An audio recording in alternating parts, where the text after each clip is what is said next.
Systems coming online. Disengaging hypersleep now. We are approaching our destination, echoed the computer voice. Nate massaged his temples and sat up in his hypersleep pod. Despite his vision being blurred, he could see the other pods opening their lids. Waking from hypersleep felt like nasty hangover.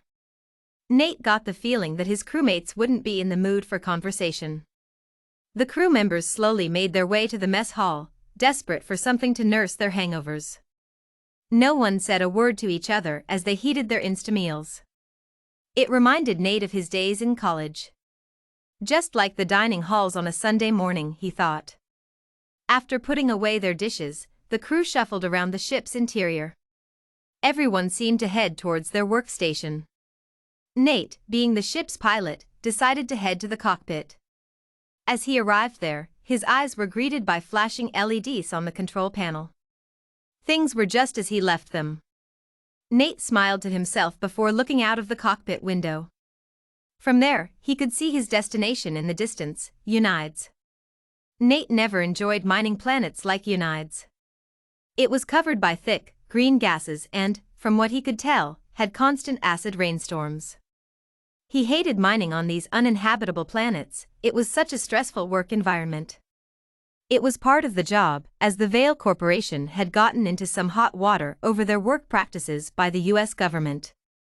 Vale has an abysmal history with environmental regulation, both on Earth and on foreign planets.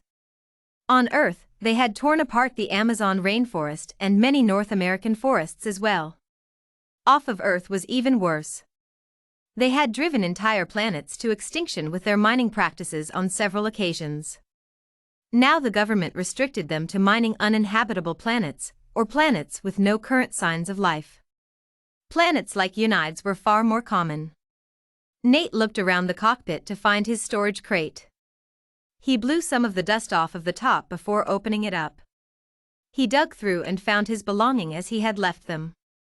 There were a few changes of clothes, some toiletries, a large backpack and a book. He looked at the book in mild confusion. When did I get this, he thought. He opened it up and gasped. Inside the cover was a stamp that read, Chicago Public Library, please return by January 27, 2136. He glanced up at the clock. It was February 17, 2336. How could I have been so stupid, he thought. Renting out a library book before going on a mining expedition this far away from Earth? All thoughts of the mission were abandoned as he wondered how he could get his 200-year overdue library book back. There was only one conclusion he could come to. Nate grabbed his belongings and crammed them into his backpack. He peeked his head out of the cockpit. He couldn't see any of his crew members nearby. He hoped that they wouldn't notice what he was about to do. Nate rushed through the ship's hallways to the escape pod dock. He found a suitable pod and began the launch sequence. The engines of the pod whirred, and the interior lights flashed to indicate that it was ready. He hoped into the driver's seat. Vale doesn't pay me squat anyway, he said to himself before slamming his foot on the accelerator. The pod erupted from the launch pad. Nate set his destination for Earth. He determined that nothing would stop him from returning his book. He didn't care how much money it was going to cost. He figured they must have capped the price at some point. Nate made it about 50 light years before something rammed the belly of his pod. It spun around wildly before something hit it from the left, then the right, then the left again. Nate gripped the steering wheel with all of his might. The pod's alert siren blared in his ears. After fighting against the ship's controls, he was able to see what had hit him. He'd driven his pod straight into an asteroid field. He glanced around, looking for a way out. There were asteroids flying around him too fast to keep up.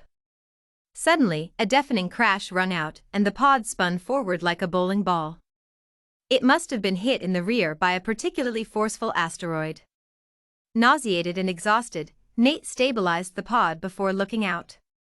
He appeared to have spun out of the asteroid field. He thanked his lucky stars before moving forward. Something lightning fast flew in front of his pod. It appeared to be a dark ship with angular features and spines decorating its wings. The ship made a sharp U-turn and opened fire directly over the pod. The rearview windows had been damaged by the asteroids, but Nate knew there must have been an enemy ship behind him. He spun the pod around to see a base ship with cylindrical wing shapes. It returned fire over his head. Laser beams of pink and green flashed around Nate's head. It was clear to him that the two ships weren't interested in him, but their fire could easily blow a hole in the pod. Nate didn't want to draw too much attention to himself. He inches the pod away from the battle zone as slowly as he could. He had gotten far enough away, but suddenly felt a bump. The computer screen flashed energy shield taking fire. Engaging combat mode. No, no, no. Nate shrieked. The wheel wasn't working anymore.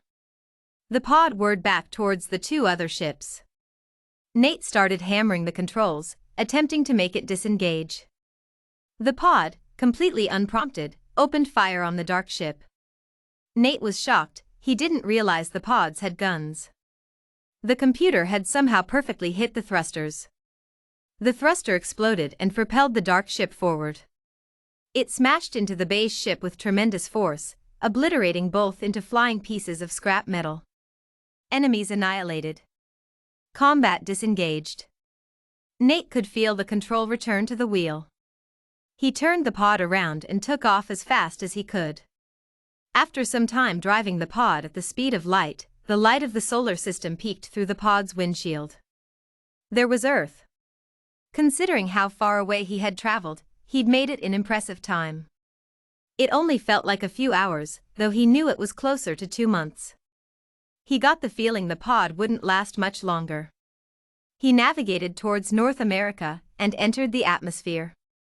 Downward and downward the pod fell as flames engulfed his vision. It was not long before he could see the Chicago skyline. He ejected from the pod before it crashed into Lake Michigan. Nate was able to maneuver his parachute and landed in Grant Park. From there he sprinted to the location where the library was. But the building was missing. Something wasn't right. "Excuse me," he asked a man walking by, "what happened to the library?" "Library?" the man inquired, sounding confused. "Yeah, it's a place to rent out books." Nate explained. "Oh, like Kindle rentals," the man said. "I suppose," Nate replied, "but it's a place for physical books." "I didn't realize anyone was still making physical books," said the man. "I remember them from when I was a young boy, but I haven't seen one in years." Nate stepped back. Books had gone completely digital?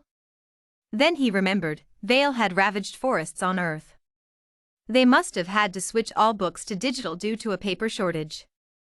Vale had likely destroyed so many forests that they couldn't make paper anymore. Nate was stunned. How could bookstores and libraries be gone? How could only reading ebooks be nearly as satisfying as the real thing? He opened his backpack and looked down at his book. He hadn't considered that this book, which he had risked so much to return, could now be a priceless artifact. Nate was stricken by a terrifying thought. What would happen if Vale were to get their hands of this book? He knew that they must be looking for him, since he abandoned his mission. "They'll never take it from me," Nate declared to no one in particular. He dashed off towards the bus station. He knew it was time for a new life, one without Vale. He was ready to search for a quiet, secluded place, one where he could enjoy the last book on Earth.